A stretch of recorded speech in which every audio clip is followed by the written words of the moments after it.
할렐루야. 준비 찬송하겠습니다. 찬송가 310장입니다.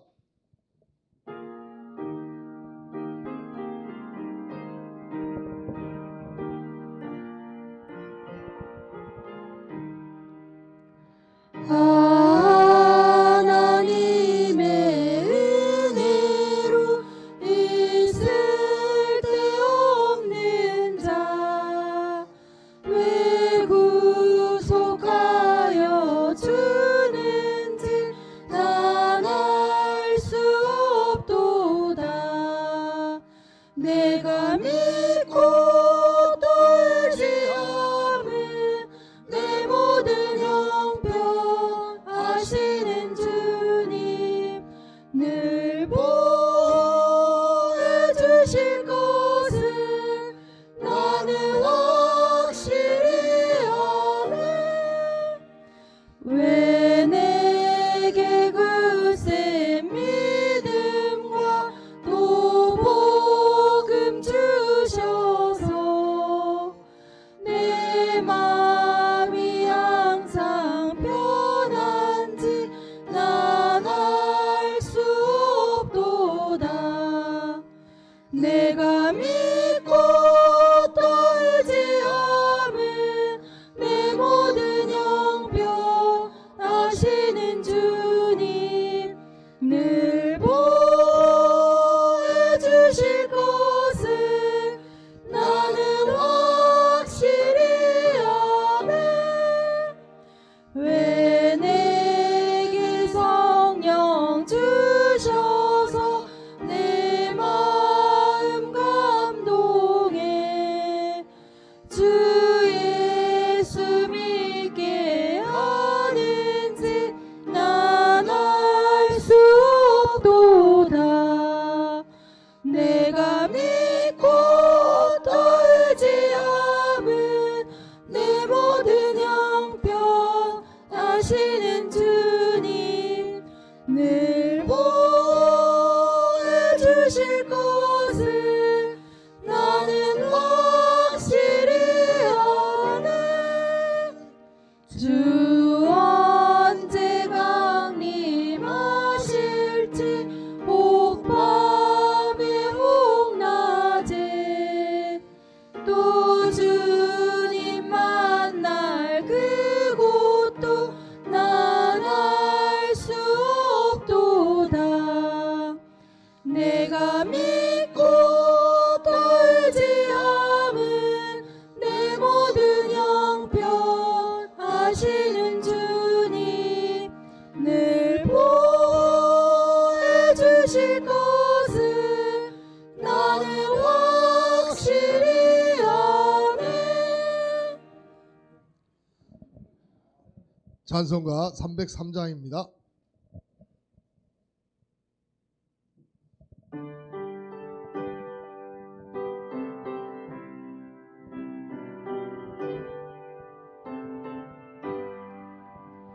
날 위하여 십자가에 중한 고통 받으사 대신 죽은 주 예수의 사랑하신 은혜요 보배로운 피를 흘려 영영 죽을 죄에서 구속함을 받은 우리 어찌 찬양할까.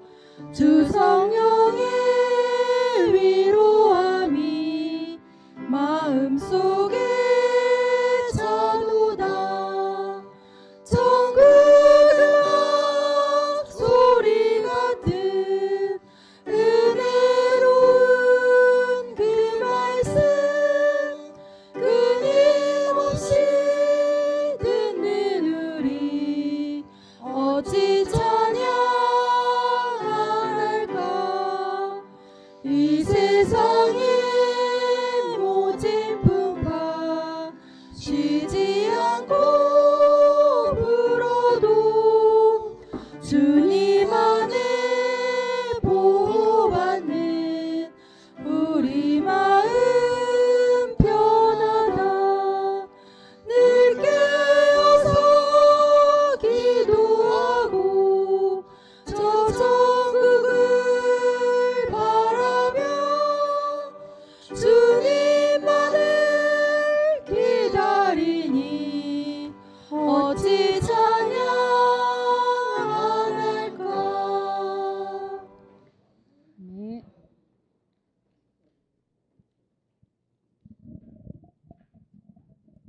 찬송가 620장입니다.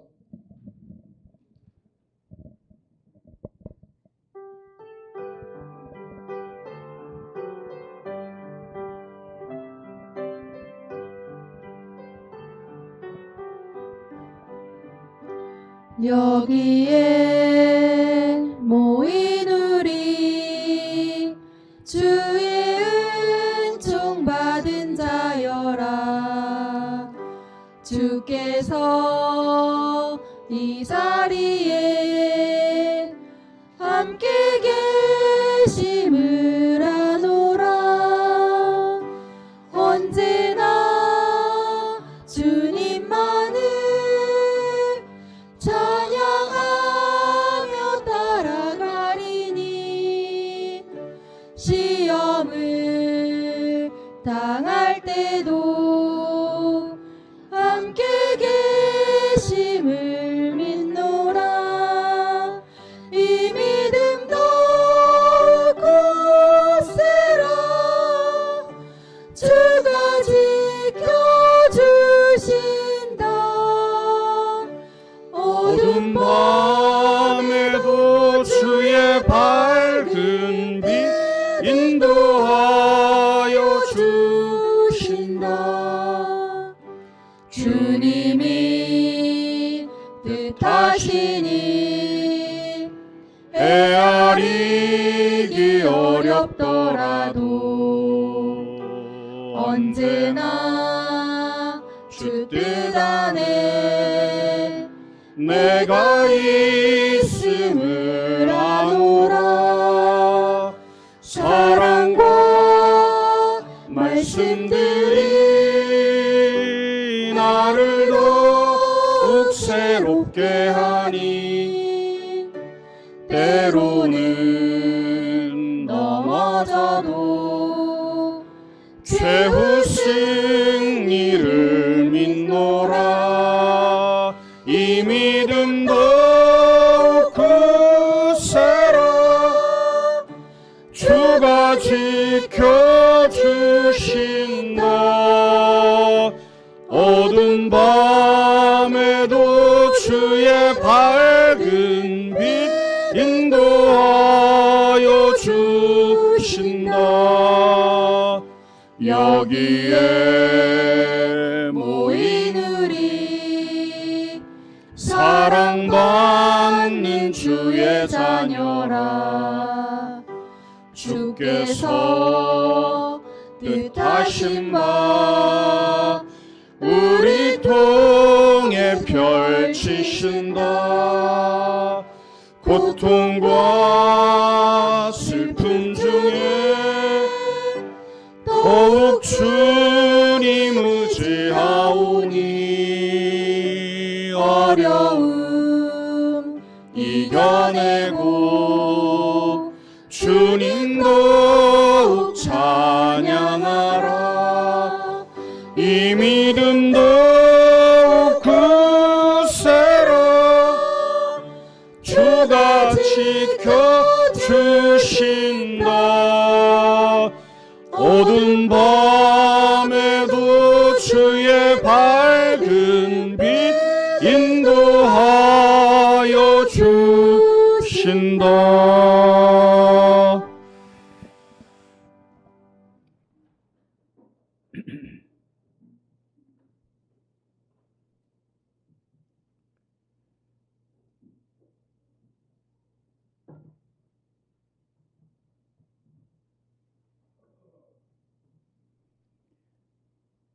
이 시간 할렐루야 찬양대 찬양에 맞춰 기도하심으로 주일날 예배를 하나님 앞에 드립니다.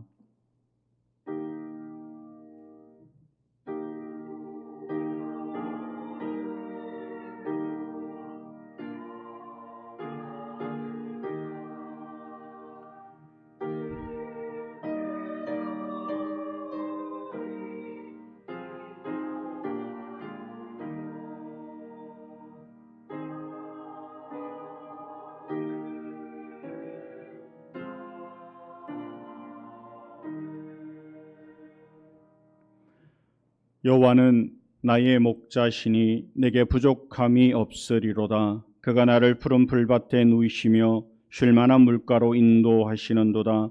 내 영혼을 소생시키시고 자기 이름을 위하여 의의 길로 인도하시는도다. 아멘.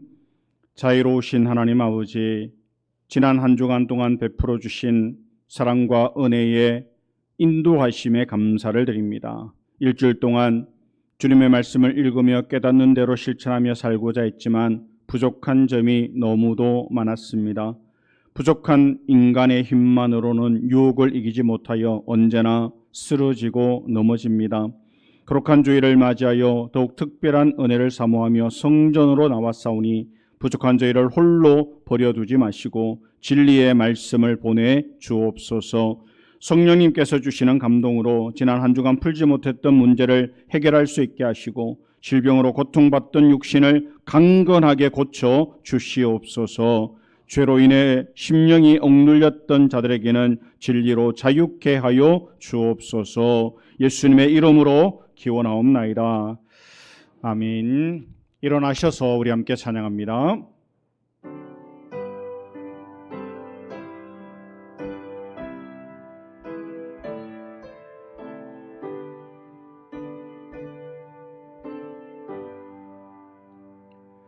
큰 영광 중에 계신 주 나 찬송합니다.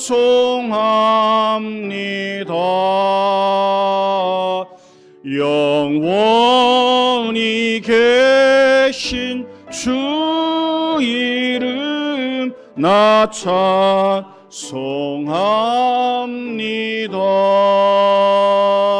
한없이 크신 능력을 나 찬송합니다.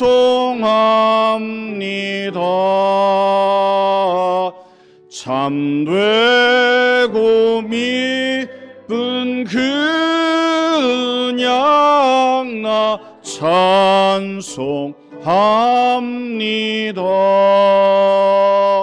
온 천지 창조하시던 그 말씀 힘이소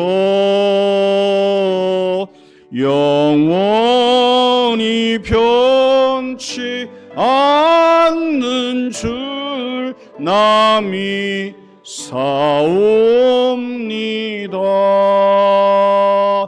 그 온유하시는 음성 날 불러주시고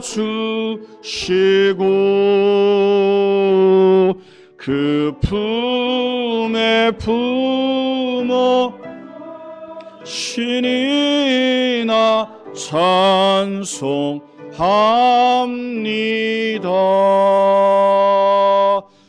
아멘. 교독문은 8번 시편 14편을 우리 함께 교독합니다. 어리석은 자는 그의 마음에 이르기를 하나님이 없다 하는도다.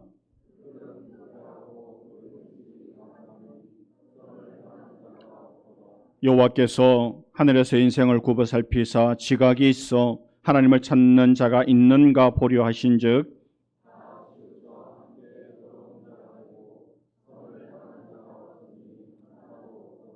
죄악을 행하는 자는 다 무지하냐. 그들이 떡 먹듯이 내 백성을 먹으면서 여호와를 부르지 아니하는도다.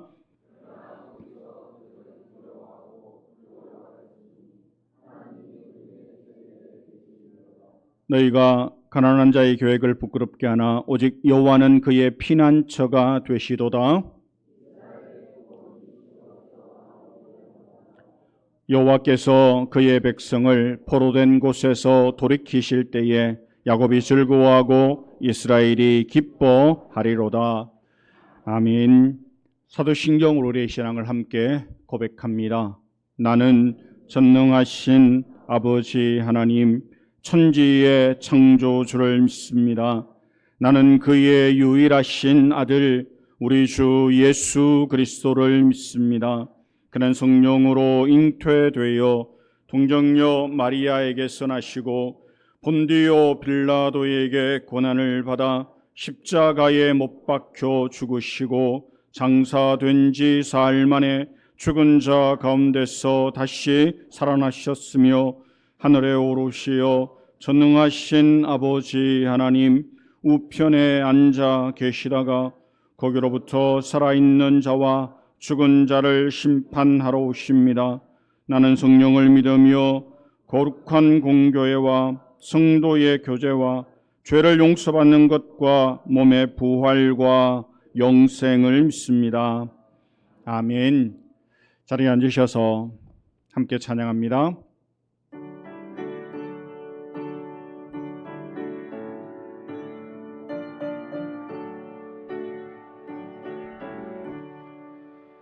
내 모든 시험 무거운 짐을 주 예수 앞에 아뢰이면 근심에 쌓인 날 돌아보사 내 근심 모두 맡으시네. 무거운 짐을 아울러 지고 견디다 못해 쓰러질 때 불쌍히 여겨 구원해 주리. 은혜의 주님 오직 예수.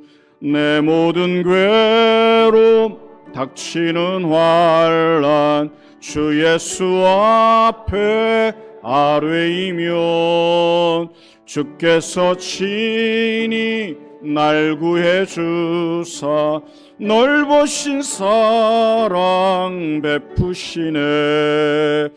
무거운 짐을 아울러 지고 견디다 못해 쓰러질 때 불쌍히 여겨 구원해 주리. 은혜의 주님 오직 예수. 내 짐이 점점 무거워질 때 주 예수 앞에 아뢰이면 주께서 친히 날 구해 주사 내 대신 짐을 져주시네. 무거운 짐을 아울러 지고 견디다 못해 쓰러질 때 불쌍히 여겨 구원해 주리. 은혜의 주님 오직 예수. 마음의 시험 무서운 죄를 주 예수 앞에 아뢰이면 예수는 나의 능력이 되사 힘주시네. 무거운 짐을 나 홀로 지고 견디다 못해 쓰러질 때 불쌍히 여겨 구원해 주리.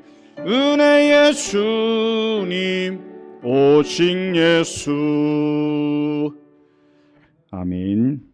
예배를 위해서 박종만 장로님 기도 인도하시겠습니다.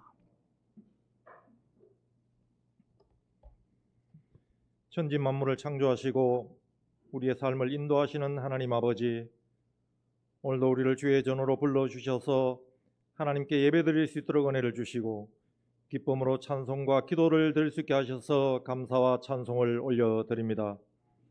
마음과 정성으로 드리는 예배가 주님의 이름을 높이고 우리의 마음이 주님께 향하도록 인도하여 주시옵소서. 예배를 통하여 주님 만나는 복된 시간이 되도록 모두를 축복하여 주시옵소서. 한 주일 동안의 삶에 주님의 뜻보다는 나 자신의 안위를 우선시하여 죄악된 생각과 습관으로 주님의 마음을 아프게 했던 잘못을 회개하며 용서를 구하오니 긍휼을 베풀어 주시옵소서.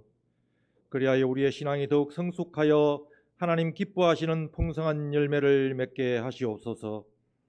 모든 것이 하나님의 은혜임을 깨닫고 무엇을 해야 하고 무엇을 하지 말아야 하는지 분별하여 성도로서의 믿음 있는 성화된 삶을 살아가게 도와 주시옵소서. 이 나라와 민족을 주님의 은혜로 붙들어 주시옵소서. 분열과 갈등이 사라지게 하시고 하나님을 두려워하며 희망과 꿈을 가지고 살아가는 화합의 영을 부어 주시옵소서. 세우신 하나 교회를 위해서 기도드립니다.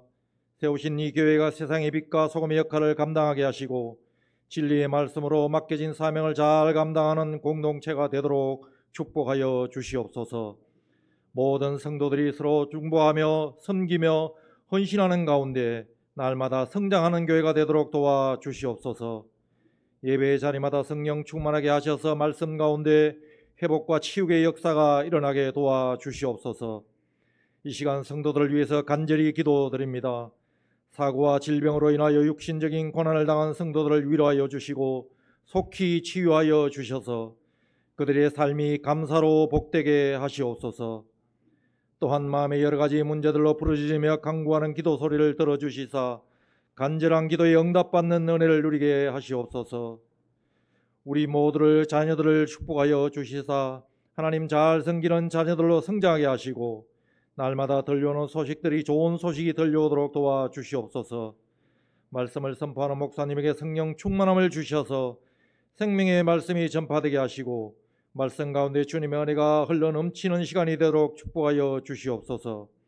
선포되는 말씀이 우리의 심령을 새롭게 하시고 영혼과 육신이 치유되게 하시옵소서.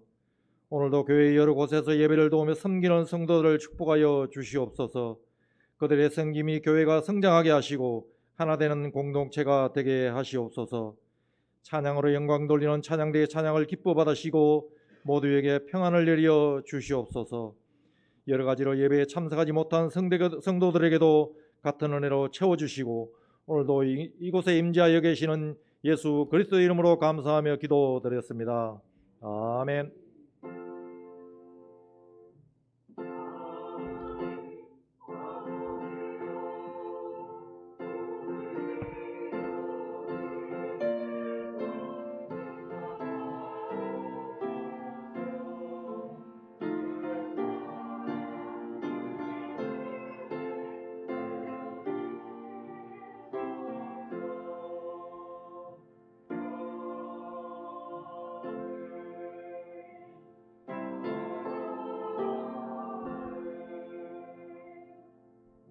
오늘 우리에게 주시는 하나님의 말씀 구약성경 느헤미야 2장입니다.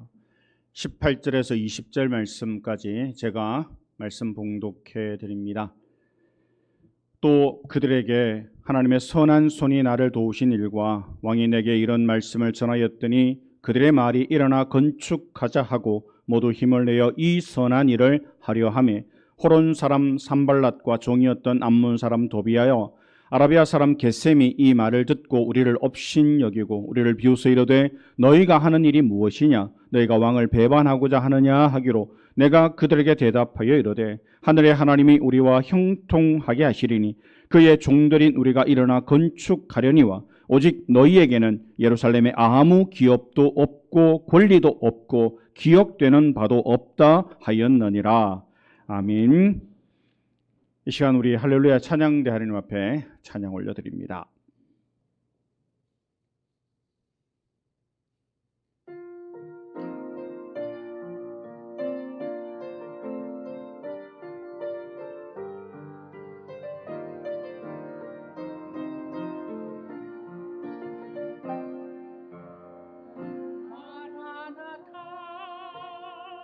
주 예수여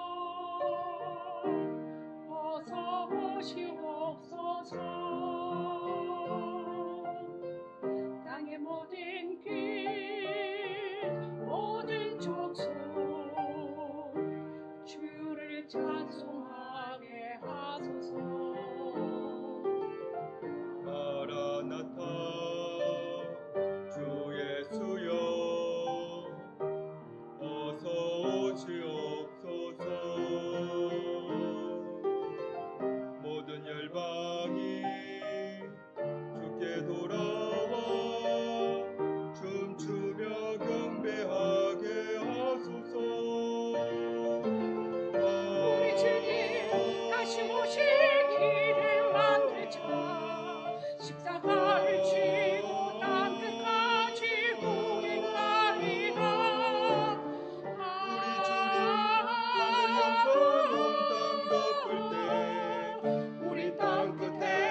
우리 주님 다시 오실 길을 만들자.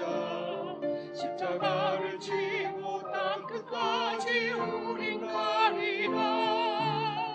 우리 주님 하늘 영광 온 땅 덮을 때 우린 땅 끝에서 주를 맞으리.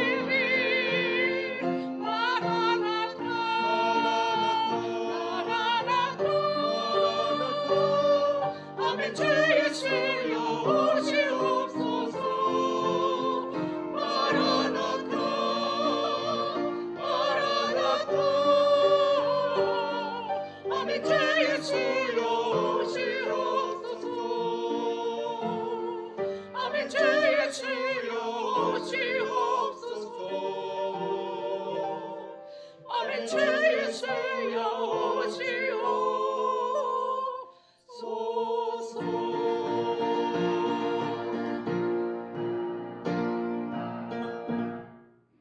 아멘.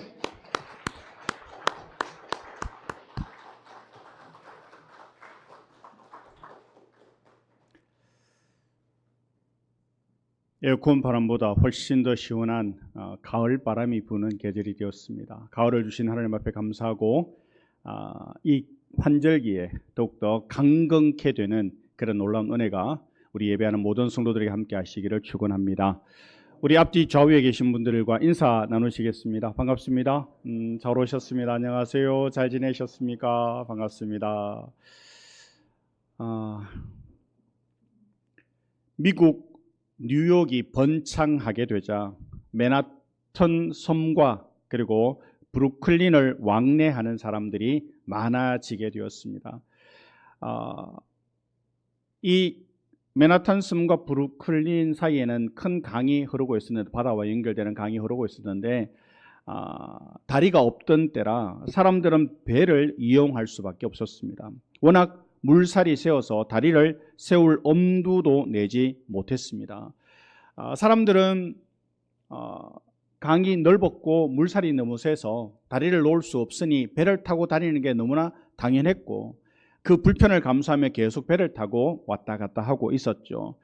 그런데 존 로볼링이라는 기술자가 교각 없는 다리, 현수교라고 그러죠.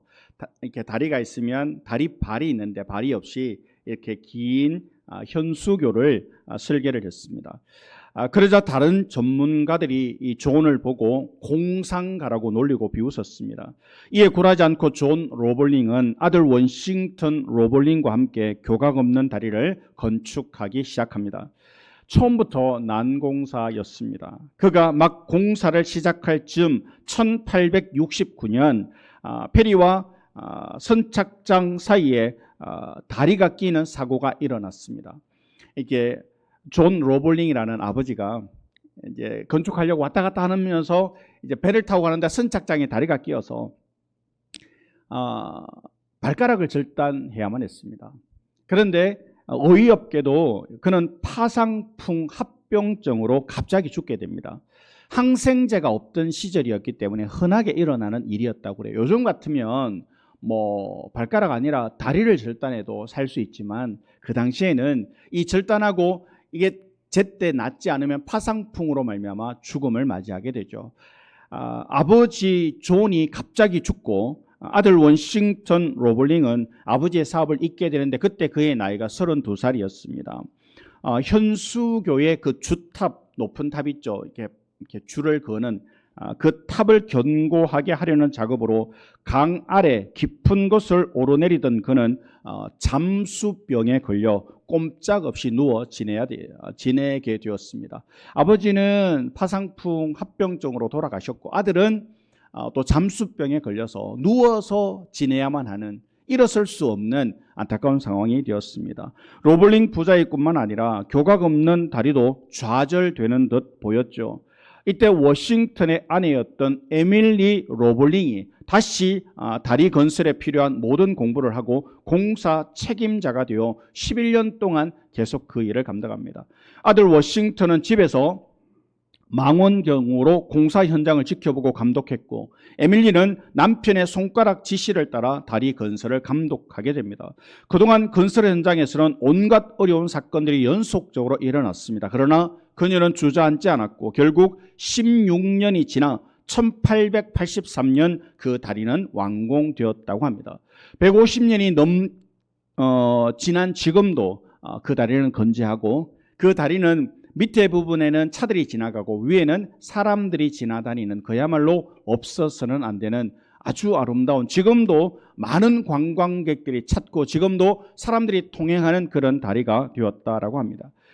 교각 없는 다리를 한 번도 본 적이 없던 사람들의 조롱도, 거센 물살도, 예기치 않은 사고로 인한 죽음과 장애도, 맨하튼 섬과 브루클린 사이에 다리를 세우겠다는 로블링 부자의 꿈을 꺾지는 못했습니다. 이 다리는 교각 없는 최초의 다리라는 것보다 수많은 어려움에도 굴하지 않고 세워진 다리로 더 유명합니다. 인생의 어려움 앞에 무릎 꿇지 않고 운명에 맞서 극복하며 삶을 아름답게 마무리했던 사람들이 우리 주위에도 얼마나 많은지 모릅니다. 굳이 역사를 들여다보지 않아도 우리 주변에도 어려움을 당한 사람들이 참 많습니다. 예기치 않는 어려움, 예기치 않은 힘든 일들. 그런데 그 어려움과 힘든 일들에 파묻혀서 없어져 버리는 게 아니라 그 어려움을 딛고 일어서는 사람들이 있다라는 거예요. 우리가 살아가는 인생에도 어려움이 있습니다. 그 어려움은 우리를 지치게 만들고 때로는 그 앞에 주저앉게 만들죠. 행복하게 살고자 했는데 갑자기 건강에 이상이 옵니다. 새로운 인생을 출발하려고 했지만 상황이 더 악화되기도 합니다. 이제는 방황하지 않고 잘 살아야 되겠다 결심하는 순간 더 큰 방황의 굴레가 기다리고 있음을 경험하게 됩니다. 이럴 때 우리는 어떻게 해야 합니까? 인생의 어려움 앞에서 모든 것을 다 멈추고 다 중단하고 멈추어 설 수 없지 않습니까? 어려움을 오히려 디딤돌로 바꾼 사람 느헤미야를 오늘 성경은 말씀하고 있습니다. 예루살렘 성벽을 재건하는 어려운 과정 속에서 계속해서 발생하는 어려움에도 느헤미야는 결코 낙담하지 않습니다. 오히려 그는 그 어려움을 디딤돌로 만들며 하나님께서 주신 사명을 완수하는 것을 우리는 느헤미야서를 통해서 읽을 수 있습니다. 바라기는 이 느헤미야가 그 어려운 중에도 성벽을 완성해 나갔던 모습들을 우리가 정말 마음 깊이 읽으면서 우리 앞에 당하는 어려움들, 우리의 삶을 가로막는 삶의 방해물들을 우리가 어떻게 이기며 나가야 하는지를 깨닫는 귀한 시간 되기를 소원합니다. 우리는 오늘 본문에서 느헤미야 전체를 다 읽을 수 없어서 한 부분만을 읽었지만 느헤미야를 읽어보면 느헤미야는 한마디로 기도의 책이라고 해도 과언이 아닙니다. 1장은 느헤미야의 기도로 시작됩니다. 그래서 그 다음 장도 계속 기도의 내용들로 가득 차 있는데 뿐만 아니라 마지막 13장도 기도로 마치죠. 그러니까 기도로 시작하고 기도로 이어지고 기도로 마치는 책, 즉 느헤미야는 어려움을 만날 때 가장 먼저 엎드려 기도하는 사람이었다라는 거예요. 너무나 당연하고 너무나 귀에 못이 박히도록 들었던 말씀인데 오늘 예배하는 우리는 어떻습니까? 우리가 예상치 못한 어려움을 만났을 때 무엇을 제일 먼저 하십니까? 내 힘으로 감당할 수 없는 어려운 문제를 만났을 때 우리가 해야 되는 첫 번째 일이 뭐냐? 기도라는 겁니다. 1장 4절에 내가 이 말을 듣고 앉아서 울고 수일 동안 슬퍼하며 하늘의 하나님 앞에 금식하며 기도하여 지금 예루살렘 소식을 들어보니 앞서 돌아간 이스라엘 백성들이 큰 환난 가운데 어려움을 겪고 있다라는 거예요. 그 소식을 듣자마자 느헤미야는 금식하며 하나님 앞에 통곡하며 기도를 시작합니다. 우리 성도님들 금식하며 기도해 보셨습니까? 하나님, 제가 밥을 먹지 않고서 이 문제가 해결되기를 원합니다. 그런 간절한 마음으로 기도해 보셨습니까? 우리는 기도라는 걸 그저 시간 되면 나와서 잠시 하고 그냥 형편되면 잠깐 하다 마는 것으로 생각하는 경우가 많습니다. 그런데 성경을 읽어보면, 그리고 우리 믿음의 많은 선배들은 어려움이 닥쳤을 때 밥을 먹지 않고 기도했어요. 잠을 자지 않고 기도했어요. 하나님, 이 문제를 해결해 주십시오. 하나님, 이 문제 가운데 하나님의 뜻이 무엇입니까? 금식하며 기도했던 느헤미야 2장 11절에 보면 내가 예루살렘에 이르러 머무른 지 사흘 만에 라고 말씀합니다. 느헤미야가 백성들을 이끌고 예루살렘으로 돌아와 제일 먼저 하나님 앞에 3일 동안 기도했다라는 것을 말하고 있습니다. 예루살렘에 정착해야 할 힘겨운 장애물 앞에서 무엇보다 기도부터 시작한 것을 말씀해 주고 있습니다. 4장 1절부터 4절을 보시면 산발랏이 우리가 성을 건축한다 함을 듣고 크게 분노하여 유다 사람들을 비웃으며 자기 형제들과 사마리아 군대 앞에서 일러 말하되 이 미약한 유다 사람들이 하는 일이 무엇인가? 스스로 견고하게 하려는가? 제사를 드리려는가? 하루의 일을 마치려는가? 불탄 돌을 흙 무더기에서 다시 일으키려는가 하고 암몬 사람 도비아는 곁에 있다가 이르되 그들이 건축하는 돌 성벽은 여호가 올라가도 곧 무너지리라 하더라. 우리 하나님이여 들으시옵소서. 우리가 업신여김을 당하나이다. 느헤미야가 성벽을 건축하려고 하는데 온갖 사람들이 와서 자꾸 힘 빼는 말을 해요. 못한다. 너희들이 못 짓는다. 여호가 올라가도 무너진다. 그렇게 말하니까 4절에 느헤미야가 뭐라고 기도합니까? 우리 하나님이여 들으시옵소서. 우리가 업신여김을 당하나이다. 성벽 건축을 시작하려 하자 거센 방해가 시작됩니다. 느헤미야가 감당키 어려운 장애물들이 나타나죠. 느헤미야는 장애물이 나타나자 바로 하나님 앞에 기도를 시작했다라는 것을 보여주는 말씀입니다. 사람들이 막 흔들어요. 너희들이 그 성벽을 다 지을 수 있느냐 보자. 그게 무슨 성벽이냐. 여호가 올라가도 무너지겠다. 이런 말들이 들리기 시작하니까 느헤미야는 들은 척도 하지 않고 여호와여 들으시옵소서 기도했다라는 거예요. 한마디로 느헤미야가 어려움을 넘는 힘은 바로 기도에서 왔다라는 것을 말하고 있습니다. 기도는 아무리 큰 어려움이 밀려와도 파도 타기를 하는 것처럼 우리가 타고 넘게 해준다라는 거예요. 우리는 파도를 잘 못하니까 정자 바닷가에 가서 파도만 쳐도 물을 먹지만 스핑보드를 타고 파도를 타는 정말 잘하는 사람들은 외국에 나가잖아요. 십수미터 되는 파도를 타러 비싼 돈 주고 거기까지 가서 파도를 타러 가잖아요. 영화를 보면 정말 멋진 장면들 있지 않습니까?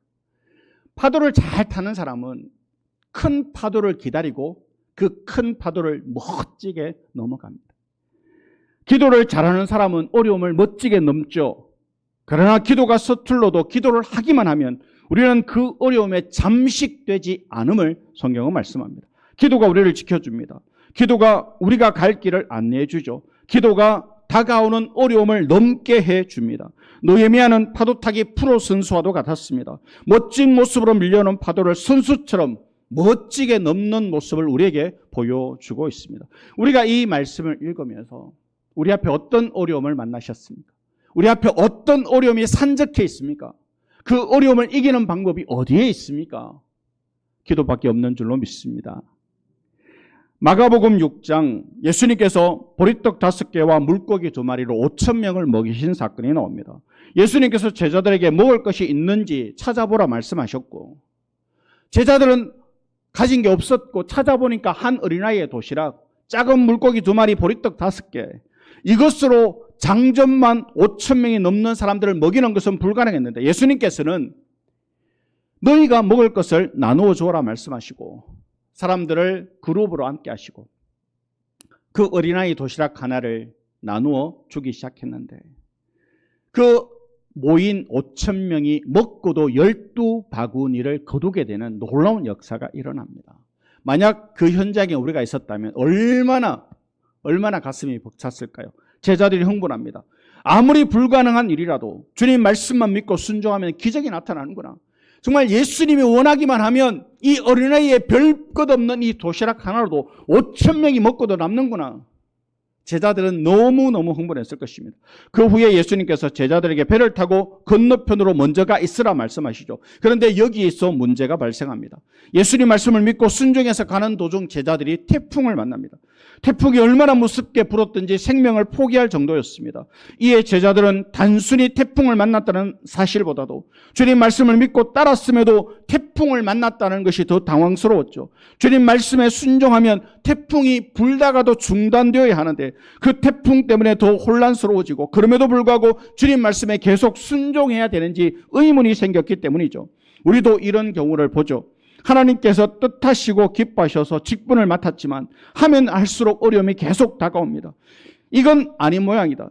내가 맡지 말아야 하는데 맡았나 보다. 해이해졌던 마음 모질게 잡아서 오직 믿음으로 살겠다 다짐하는데 그럴수록 교회를, 예배를 출석하지 못할 일이 더 많이 생깁니다. 우리가 믿음으로 살려고 마음을 먹고 내가 하나님의 뜻대로 살려고 애를 쓰는데 그럼에도 불구하고 어려운 일들이 더 많이 생기더라라는 거예요. 하나님께서 우리에게 왜 이런 일들을 허락하실까요? 마가복음 6장 52절에 이는 그들이 그 떡 대시던 일을 깨닫지 못하고 도리어 그 마음이 둔하여졌음이러라. 주님께서 원하시는 것은 태풍이 부는 어려움 가운데서도 오병이어로 5천 명을 먹이신 전능하신 하나님을 여전히 믿느냐라는 데 있었죠. 어려움이 없을 때, 평안할 때, 복받을 때 하나님 잘 못 믿는 사람이 어디에 있겠습니까? 그런데 어려움이 딱 닥쳐보면 믿음이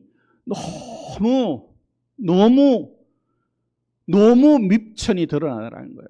저 사람 믿음이 있는 줄 알았는데, 저 사람 신앙생활 잘하는 줄 알았는데 어려움 당해보니까 나보다 못하구나. 그런 사람을 보게 되더라는 거예요. 하나님 원하시는 믿음이 뭐예요?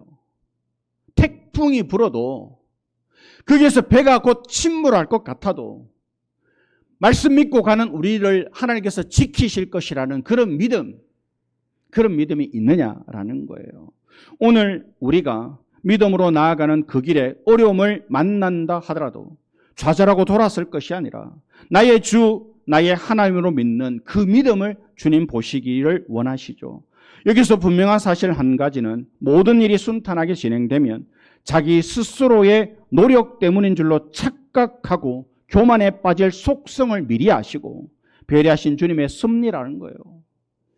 우리가 인생 조금만 잘 나가면 내가 잘나서 그렇구나. 금방 교만해지는 게 우리 인생이라는 거예요.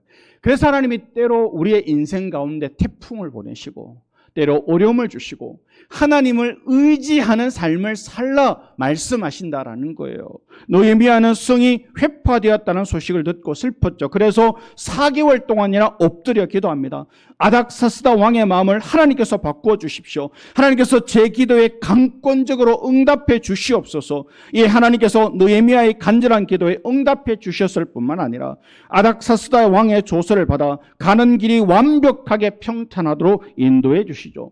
느헤미야는 예루살렘으로 돌아가기 전에 4개월을 엎드려 기도합니다. 하나님, 나 혼자 돌아가서 그 성벽을 완공할 수가 없습니다. 부디 아닥사스다 왕의 마음을 하나님께서 열어주셔서 가는 길도 지켜주시고 성벽을 건축할 수 있는 재료도 제공받을 수 있도록 하나님 은혜를 달라 무려 4개월을 기도했더니 하나님께서 아닥사스다의 마음을 움직여 가는 길에 군사도 붙여주시고 여러 많은 성벽을 건축할 수 있는 재료들도 공수할 수 있도록 은혜를 베풀어 주셨다라는 거예요. 우리 인생의 문제가 해결되는 것 기도에 있는 줄로 믿습니다. 우리의 기도가 쌓일 때 우리가 주님 앞에 금식하며 슬퍼하며 울며 기도할 때 그 기도를 들으시는 하나님께서 우리의 삶에 해결되는 그 길을 열어주시는 줄로 믿습니다. 어려움이 오히려 하나님께서 살아계심과 전능하신 하나님의 능력을 백성들에게 증거한 도구로 쓰임받게 된 것이죠. 견디기 힘들고 어려운 고통스러운 순간들이 나에게 거침돌인 줄로만 알았는데 지나고 보니 오히려 그것이 디딤돌로 사용되지 않더냐라는 거예요. 살다 보면 하기 싫은 게 있습니다. 우리 아이들 지금 공부하는 시기죠. 근데 공부가 하기 싫어요.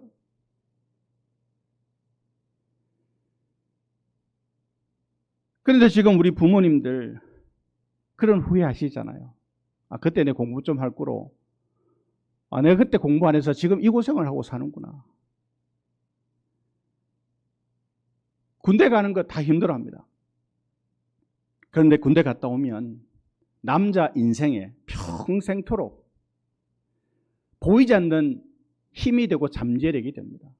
우리 인생이라는 게 그래요. 제가 대형교회 부목사로 사역을 할 때 방송실에 들어가서 이렇게 일을 하라는 거예요. 근데 제가 컴퓨터를 잘 못하거든요. 근데 막 뉴스를 만들고 뭐 프리미어를 뭐 이렇게 뭘 하고 막 그걸 하라는 거였어요. 못한다 그랬어요.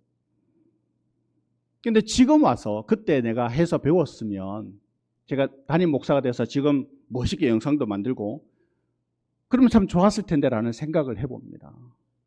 억지로라도 내가 해야 될 때 그 일을 하고 나면 그게 내 인생에 꼭 나중에 쓰일 때가 있더라는 거예요. 지금 하기 싫은 일이 있을 수 있어요. 그러나 억지로라도 그 일을 해놓고 나면 나중에 내 인생에 그게 어떻게 쓰임받을지 모른다라는 거예요. 그러니 어렵다, 힘들다, 하기 싫다 도망가지 말고 지금 그 일을 열심히 감당하면 나중에 하나님이 그걸 어떻게 사용하실지 모릅니다.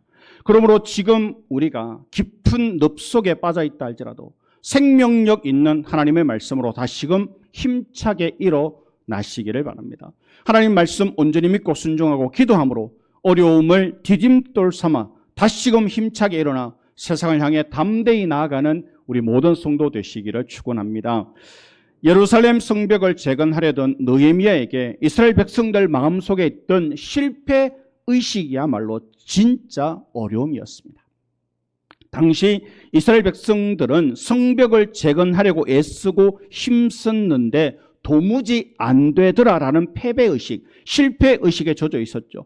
예루살렘 성벽이 무너진 것을 통해서 물리적인 성벽뿐만 아니라 이스라엘 백성 공동체가 나누어지고 분열되고 있었죠. 나라가 망하고 바벨론의 포로로 잡혀가고 70년 동안이나 포로 생활을 하고 이미 이스라엘 백성들에게는 실패의식, 패배의식이 가득 차 있었다. 우리는 뭘 해도 안 돼. 우리는 뭘 해도 안 돼. 이게 너무 가득 차 있었다는 거예요. 어떤 일을 새롭게 시작하려는 사람보다 실패한 경험이 있는 사람과 함께하는 일이 정말 더 어렵습니다. 실패를 거듭하다 보면 사람이 무기력해지죠. 무언가를 새롭게 할 생각을 하지 못합니다. 실패한 일을 주야로 묵상하면서 피해라도 보니 도무지 할 수 있는 게 없습니다. 이처럼 실패한 사람들은 일을 자꾸 미루게 되어져 있습니다. 이는 신중하게 보이지만 신중한 것이 아니라 자신이 없는 거죠. 실패를 두려워하기 때문에 자꾸 해야 할 일을 뒤로 미루는 것입니다. 그래서 시간과 생산성과 잠재력을 잃어버리게 되죠. 그리고 실패한 사람에게서는 삶의 의미를 발견할 수가 없습니다. 실패도 실수도 저지르지 않는 일들만 늘 선택하기 때문입니다. 그러므로 그들은 변화를 싫어합니다. 변화를 두려워하면서 왜 시도해야 되는지 그 의미를 발견하지 못하고 자기 연민과 자기 합리화에 빠지죠. 그러다 보니 급격히 우울해집니다. 사람이 작은 일에도 성취감이 있어야 돼요. 야, 내가 오늘도 이거 했다. 이게 있어야 새로운 일에 도전이 돼요. 그런데 실패의식에 가득 찬 사람은 하면 뭐 하겠노? 안 될 건데. 무기력함에 빠져서 아무것도 도전을 안 한다는 거예요. 우울해지죠. 그리고 이런 행동은 새롭게 삶을 헤쳐나갈 가능성마저도 포기해버리기 때문에 실패의 두름에서 벗어나지 못하게 만듭니다. 또한 그들은 뭔 생각이 그렇게 많은지 온갖 생각이 천지사방으로 분산되면서 쓸데없는 엉뚱한 일에 에너지를 쏟습니다. 일을 안 하는 사람들의 특징이 뭐냐면 생각이 많다라는 거예요. 생각이 많아서 아무것도 못해요. 하루 종일 생각하느라 에너지를 다 허비합니다. 이렇듯 실패한 사람들과 함께 일한다는 것은 힘들고 어렵죠. 이는 마치 무거운 짐을 지고 시작하는 것과도 같습니다. 그러나 느헤미야는 이처럼 실패한 사람들을 다시금 일으켜 세우죠. 18절에 또 그들에게 하나님의 선한 손이 나를 도우신 일과 왕이 내게 이런 말씀을 전하였더니 그들의 말이 일어나 건축하자 하고 모두 힘을 내어 이 선한 일을 하려고 했다. 이 말씀에서 알 수 있듯이 느헤미야는 하나님께서 명하신 것이요 하나님의 선한 손이 도와주셨으니 함께 하자. 백성들을 격려했고 백성들이 우리가 일어나 건축하자라고 말을 했다라는 거예요. 당한 고난과 어려움보다 더 힘든 것은 혼자라는 생각이 밀려올 때입니다. 고독을 느끼면 일어날 힘이 없죠. 마치 척추가 없어진 것처럼 바닥에 주저앉는 낙담을 경험하게 됩니다. 이 낙담에서 우리를 다시 일으켜주는 힘은 하나님이 너를 버리지 않았어. 하나님은 너와 함께 하셔. 어떤 상황이 있다 할지라도 하나님은 늘 너와 함께 동행하셔. 이 말이 믿어질 때 우리는 다시금 일어설 힘을 얻습니다. 하나님이 지금도 우리와 함께 하시는 줄로 믿습니다. 내가 신앙생활 잘할 때만 함께 하는 게 아니라 때로 낙심하고 실패하고 절망과 좌절의 자리에 있을 때에도 하나님 우리와 함께 하시는 줄로 믿습니다. 하나님께서 우리를 고아와 과부같이 버려두지 않겠노라 약속하셨죠. 세상 끝날까지 함께 주시겠다 말씀하셨잖아요. 그 말씀을 다시 마음에 새기는 확신하는 우리가 되기를 소원합니다. 오늘 우리에게 여전히 놀라운 메시지는 하나님 우리와 함께 해주시고 별 볼 일 없고 의미 없는 우리의 삶 속에서 하나님이 동행해 주신다는 사실입니다. 은혜가 무엇입니까? 나 혼자뿐이라고 느끼며 살았는데 하나님의 함께 하심을 깨닫는 것, 예배 시간을 통해서 하나님의 임재를 체험하는 것, 말씀에 살아서 내 가슴을 때리고 변화시키는 능력을 체험하는 그걸 우리가 은혜라고 하는 거예요. 단순히 내가 복받고 단순히 나의 기도가 응답되고 이게 은혜가 아니라 하나님이 나와 함께 하시는구나. 하나님이 내 예배를 받으시는구나. 하나님이 내 기도에 응답해 주시는구나. 하나님이 지금도 나를 안고 계시는구나. 깨닫는 것이 은혜인 줄로 믿습니다. 하나님이 함께 하신다는 이 말씀이 얼마나 우리에게 큰 힘과 위로가 되는지 모릅니다. 느헤미야가 이스라엘 백성들에게 바로 이것을 가르쳐 주죠. 20절.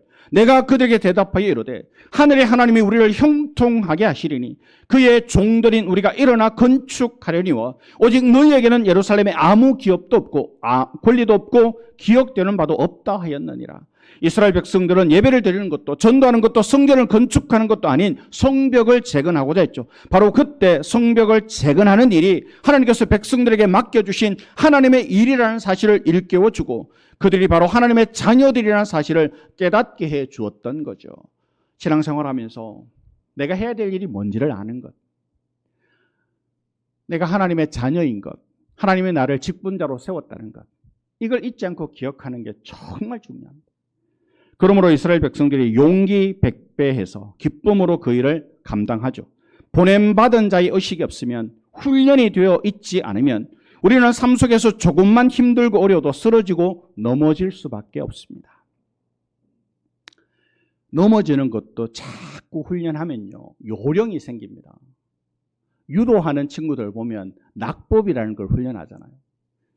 앞에 있는 상대 선수가 나를 들고 던질 때 잘 떨어지는 연습을 해요. 이 부상이 최소화될 수 있도록 떨어지는 연습을 한다는 거예요. 신앙생활에 훈련이 없으면 똑같은 시험에 늘 무너져요. 그걸 못 넘었어요. 예수님의 이름을 부른다 할지라도 보냄받은 자로서 훈련되지 않고 내가 어떤 존재, 어떤 신분이라는 의식이 없으면 삶의 현장에서 예수 믿는 사람으로 온전히 살아갈 수가 없습니다. 이는 직분이나 신앙의 연륜과도 관계가 없습니다. 하나님을 향한 확실한 믿음과 확신이 있어야 됩니다. 그래야 하나님의 사람으로 살아갈 수 있습니다. 그러므로 우리가 말씀과 기도로 양육받고 훈련받아야 합니다. 이제 더 이상 사단이 주는 실패의식이라는 그 어려움에 넘어가지 말고 능치 못함이 없으신 하나님이 나와 함께 하심을 믿으며 작은 일의 성취를 느끼기 위해서 주저앉아 있지 말고 미루지 말고 내가 해야 될 그 일을 향해서 담대하게 나아가기를 축원합니다. 느헤미야가 성벽을 쌓을 때 실제적 어려움은 바로 산발랏과 도비아와 게셈이었습니다. 그들은 이스라엘 백성들이 성벽을 다시 수축하는 것이 싫어서 구체적으로 방해했던 사람들이죠. 오늘날에도 하나님의 뜻에 따라 우리의 무너진 기도의 성벽, 사랑의 성벽, 비전의 성벽을 다시금 쌓는 것을 구체적으로 방해하는 세력인데 바로 사단입니다. 우리가 영적인 세계를 모르고 신앙생활하는 것은 반쪽밖에 모르는 것입니다. 그리스도를 지식으로 아는 것은 교훈과 신념과 교양이지 참 신앙이 아니기 때문입니다. 영적인 세계가 분명히 있습니다. 그러므로 우리가 이 땅에 나타나는 현상만 보는 것이 아니라 영적 세계를 볼 수 있어야 합니다. 우리의 삶에 절망과 좌절할 문제가 자꾸 찾아옵니까? 그렇다면 사단과의 영적 전쟁을 선포하시기를 바랍니다. 사단과의 영적 전쟁에 있어서 반드시 필요한 무기는 바로 말씀과 기도입니다. 안타깝게도 우리가 문제를 만나면 가장 먼저 빼앗겨 버리는 자리가 뭐냐? 바로 기도의 자리, 말씀의 자리입니다. 내 감정의 자리가 기도의 자리를 대신하고 내 욕심의 자리가 말씀의 자리를 대신해 버리죠. 우리가 어려운 일을 만나게 되면 가장 먼저 기도의 시간을 버립니다. 그나마 나왔던 예배도 포기하고 그나마 했던 기도도 하지 않습니다. 왜냐하면 걱정하느라, 염려하느라 그나마 했던 말씀의 자리를 빼앗겨 버립니다. 염려하고 걱정하느라 사람 찾아다니느라. 그러다 보니 하나님의 뜻을 이루는 것보다 육신의 정욕을 도모하게 되는 경우가 얼마나 많은지 모릅니다. 말씀과 기도로 무장하지 않으면 어두운 영의 통로가 될 수밖에 없습니다. 더군다나 말씀과 기도를 교회에 맡겨 놓았다가 일주일에 한두 번 정도 찾아가는 그런 신앙이라면 어려움을 죽었다 깨나도 이길 수가 없다라는 거예요.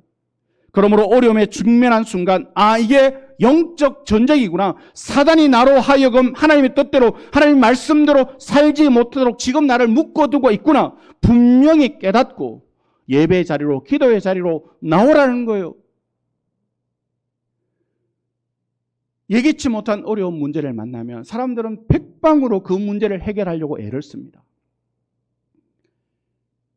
그 중에 하나, 이게 영적으로 무슨 의미일까를 생각해 보라는 거예요. 왜 내가 계속 아플까? 왜 내가 자꾸 어려운 문제가 생길까? 왜 나는 빨리 낫지 않을까? 왜 내가 하는 일들은 잘 안 될까? 여기에 영적인 의문심을 가지라는 거예요. 왜 사단이 자꾸 나로 하여금 이렇게 낙심하게 만들고, 왜 사단이 나로 하여금 자꾸 타협하게 만들고, 왜 자꾸 나로 예배 자리, 기도의 자리에 나가지 못하도록 자꾸만 그런 일들이 일어나게 만들까? 이게 바로 사탄이 우리를 하나님에게서 멀어지게 하는 전략이라는 거예요. 그러니 우리는 어려운 일을 만날 때 이게 지금 사단이 나로 하여금 하나님과 멀어지게 만드는 거나 길을 쓰고 예배의 자리, 기도의 자리로 나오라는 거예요. 그래서 기도하고 말씀 붙잡고 하나님 도와주십시오. 하나님, 내가 이 어려운 문제를 이기고 이 건강의 어려움을 이기고 하나님 앞에 담대히 설 수 있도록 사명을 감당할 수 있도록 능력을 달라 기도해야 된다라는 거예요. 어려움을 만날 때 백방으로 사람을 찾고 병원을 의지하고, 물론 당연히 병원 가야 되고 도와줄 사람도 만나면 좋지만, 그러나 가장 먼저 해야 되는 일이 뭐냐라는 거예요. 믿음 안에 있는 우리가 가장 먼저 해야 되는 일이 뭐냐라는 거예요. 하나님, 내가 예상치 못한 어려운 문제를 만났습니다. 어떻게 할까요? 하나님이 응답 안 해주시면 밤을 새워 기도하고, 응답해 안 해주시면 금식하며 기도하고,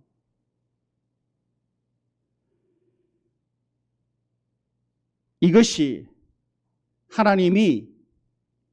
사단이 나로 하나님께로 더 가지 못하도록 하는 사단의 전략이구나. 그래서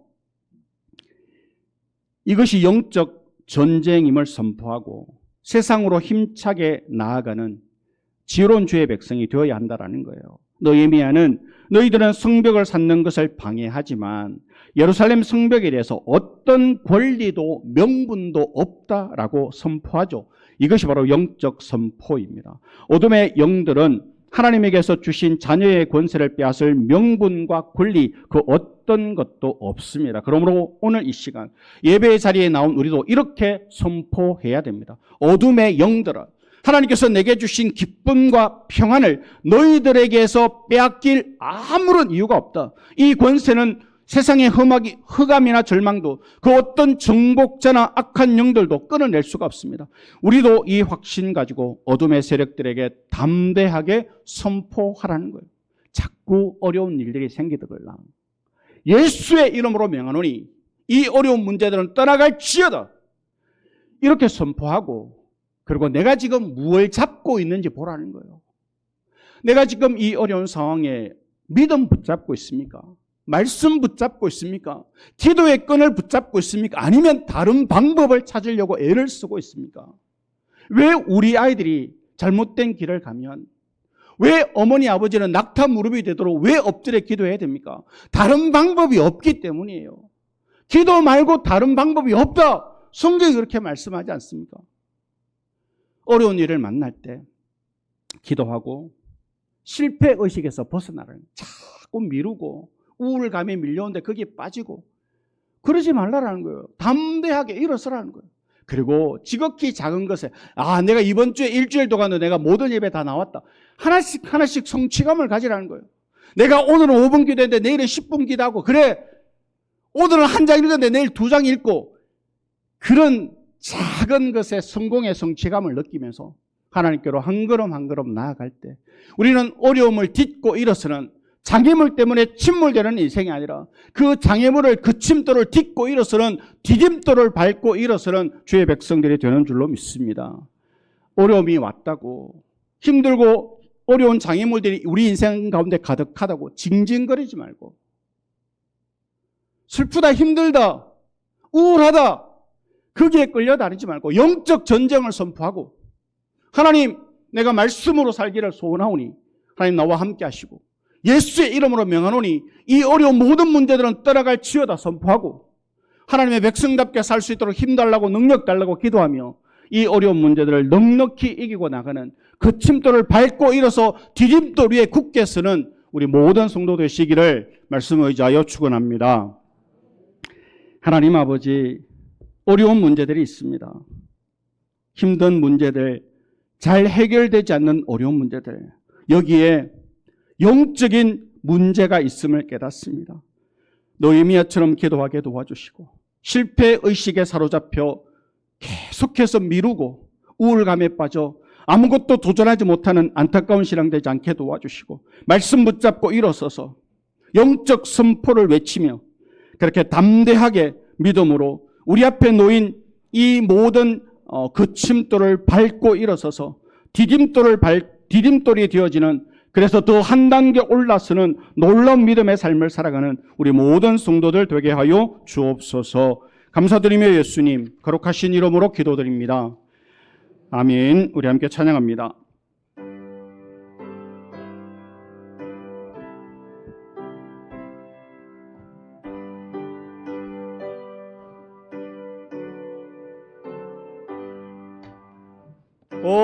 어려운 일 당할 때 나의 믿음 적으나 의지하는 내 주를 더욱 의지합니다.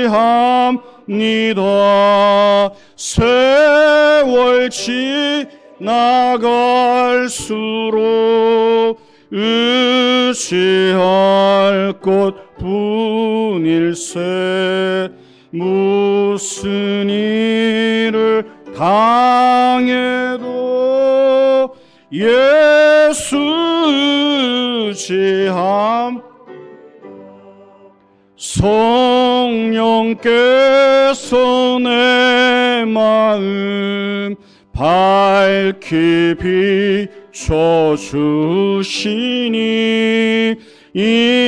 인도하심 따라서 주만 의지합니다. 세월 지나갈수록 의지할 것뿐일세. 무슨 일을 당해도 예수 의지합니다. 밝을 때의 노래와 어두울 때의 기도로 위태할 때 도움을 주께 간구합니다. 세월 지나갈수록 의지할 뿐일세. 당해도 예수 의지합니다. 생명 있을 동안에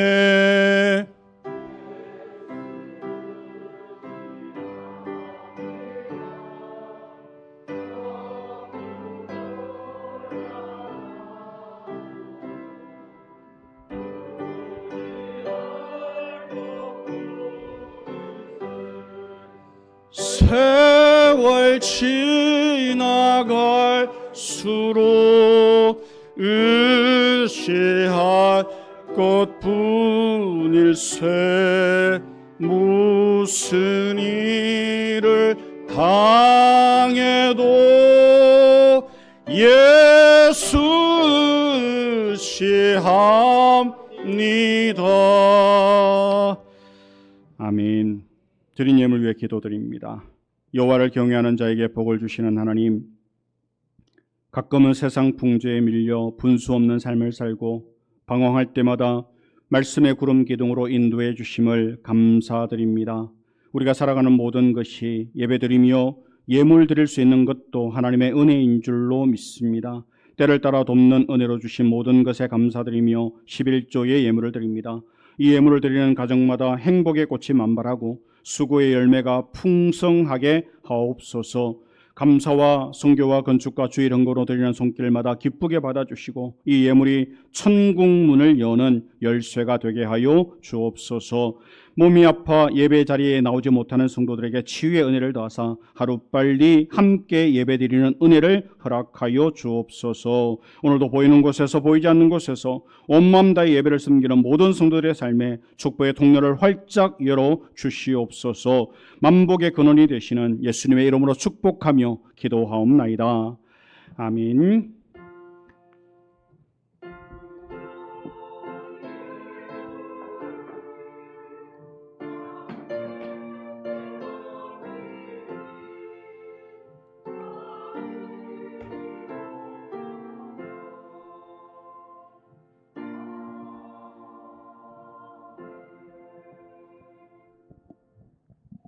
교회 소식 전해드리겠습니다.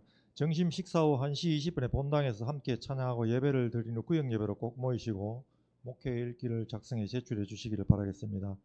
16일 다음 주 화요일입니다.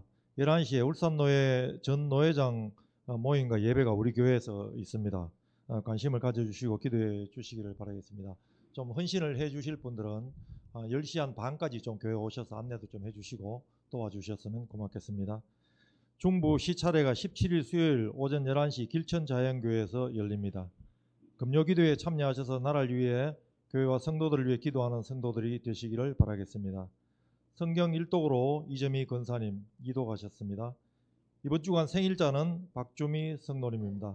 광고에는 없지만 오늘 낮 예배 후에 본당에서 권사회 원래회로 모이도록 하겠습니다. 광고 이상입니다. 예, 우리 나오지는 못하셨지만 우리 박주미 성도님 위해서 잠시 기도드리겠습니다. 하나님, 박주미 성도님 오늘 생일을 맞으셨는데 우리 김정희 권사님 사랑하는 딸 그 가정을 위해서 늘 기도합니다. 사위와 또 윤우에게도 하나님 은혜를 베풀어 주셔서 그 가정이 믿음 안으로 돌아와 함께 예배하는 믿음의 가정 되도록 은혜를 베풀어 주시옵소서. 우리 권사님의 기도에 응답의 은혜를 허락하여 주시고 모든 가족들이 믿음 안에서 평강의 복을 누리며 사는 귀한 성도가 되게 하여 주옵소서. 감사드리며 예수님 거룩하신 이름으로 기도드립니다. 아멘. 일어나셔서 우리 다 함께 찬양합니다.